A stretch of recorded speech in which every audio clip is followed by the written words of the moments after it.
Have you ever felt stuck in your spiritual journey, desiring deep change, but overwhelmed by where to start? We often hear about the slow, steady path of spiritual growth. But what if there's a way to experience profound transformation, to flip your spiritual home, so to speak, quickly and decisively, without taking dangerous spiritual risks? Many believers desire a radical renewal of their inner life, a spiritual overhaul that truly makes their soul a more fitting dwelling for Christ. But the idea of a quick change can feel presumptuous or even dangerous. We might fear making big commitments, failing again, or simply not knowing the right spiritual tools. Today we're going to explore how to approach this kind of urgent, deep spiritual renovation, not with reckless abandon, but with profound wisdom, trusting in God's grace and the proven paths of our Catholic faith. Prepare to think differently about how you can transform your soul. The problem is that our spiritual lives can feel like an old house in need of endless repairs. We might try to patch a leaky roof of impatience here, repaint a faded wall of lukewarm prayer there, or mend a broken window of forgiveness. But despite our efforts, the house still feels old, unfinished. We crave something more substantial, a complete spiritual flip or renovation, yet we hesitate. Why? We often make a few critical mistakes. First, we try to do it all ourselves, relying solely on willpower. This quickly leads to burnout and discouragement. Second, we become paralyzed by the sheer scope of the project, seeing too many spiritual flaws and not knowing which one to tackle first.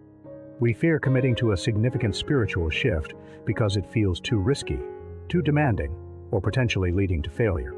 We might even fear what deep change might ask of us. This paralysis keeps us from experiencing the freedom and joy God intends. The truth is, God desires our complete and rapid transformation more than we do. He's not interested in superficial fixes. He wants to rebuild our spiritual home from the foundations up, making it glorious for His presence. The risk isn't in trusting God for big change, but in unity, trusting Him, in settling for spiritual mediocrity out of fear or complacency. Saints throughout history understood that profound spiritual renovation is primarily a work of grace, not just human effort.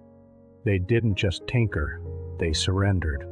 They understood that quick doesn't mean instant without effort, but rather with urgency, decisive action, and full cooperation with the Holy Spirit.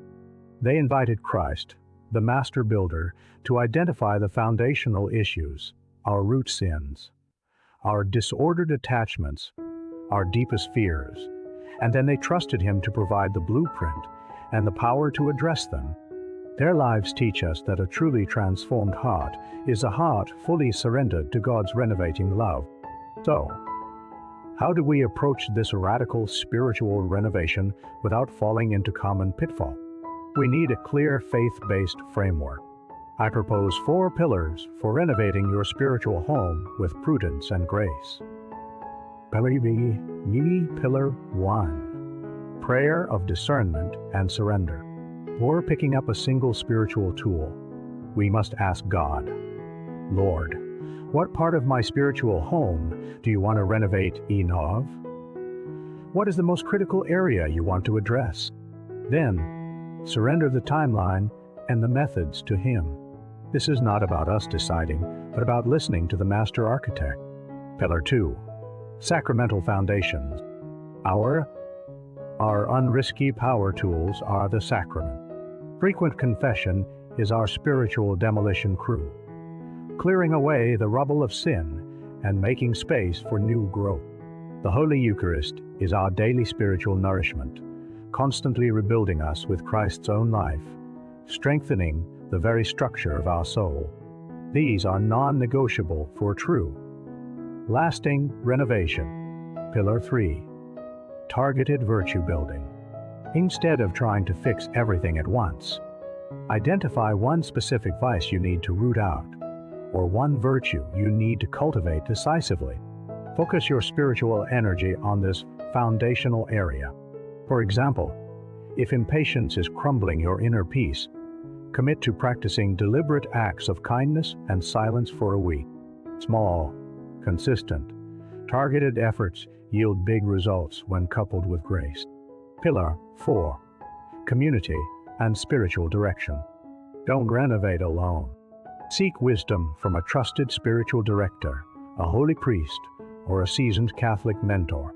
They can provide expert advice, help identify blind spots, and steer you away from costly mistakes that arise from self-deception or spiritual pride. This guidance is invaluable for maintaining prudence and humility. Let's see this in action. Imagine Sarah, a busy mother who struggles with persistent impatience and a critical spirit, leading to constant frustration in her home and a lack of joy in her prayer life. Her spiritual living room, so to speak, feels cluttered and unwelcoming. Instead of just trying to be nicer, a superficial fix, Sarah decides to undertake a spiritual renovation using our 4 pillars. First, she begins her daily prayer by asking, "Lord, show me the root of this impatience. What do you want to renovate?" Through prayer and reflection, she realizes it stems from a subtle pride and a desire for control. Second, she makes a good confession, specifically bringing this desire for control and its manifestations to the priest, receiving absolution and grace. She commits to more frequent reception of the Eucharist, letting Christ rebuild her with patience. Third, she chooses patience as her targeted virtue. For 1 week, she deliberately practices waiting silently for 5 minutes before responding to her children's demands, offering up quick prayers for grace. She also makes conscious choices to speak words of encouragement rather than criticism. Fourth, she shares her struggles with her spiritual director, who helps her connect her impatience to a lack of trust in God's timing and providence, offering practical advice and prayer support. The result? Sarah isn't instantly perfected, but within weeks, she experiences a noticeable shift. Her spiritual home feels calmer, more spacious, and truly more welcoming to her family and to Christ. She's not just coping, but actively participating in a deep, grace-filled transformation. This process of spiritual renovation isn't a one-time flip where you're done forever. It's a continuous invitation to allow Christ to refine and beautify your soul. Each time you engage in this decisive, prudent transformation, you deepen your relationship with Jesus, cultivate essential virtues like humility, patience, and charity, and develop a more profound reliance on God's grace. Over time, your spiritual home becomes a stronger, more radiant beacon of faith to others. You become a clearer witness to God's transformative power, living a life marked by increasing hope, joy, and profound peace, even amidst life's inevitable challenges.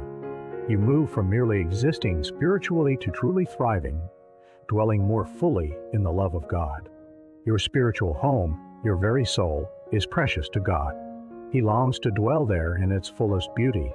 Don't let the fear of big risks or the overwhelming nature of the task stop you from pursuing the deep, decisive spiritual transformation you crave. The tools and grace are readily available through our Catholic faith. I encourage you to begin today. Start with the first pillar, a prayer of discernment. Ask Jesus, "Lord, what is one area in my spiritual home that you want to renovate right now?" Then commit to utilizing the sacraments, practicing a targeted virtue, and seeking wise counsel. Embrace the call to rapid spiritual renovation, trusting in the Master Builder, Jesus Christ, to transform your soul into a glorious dwelling for His love.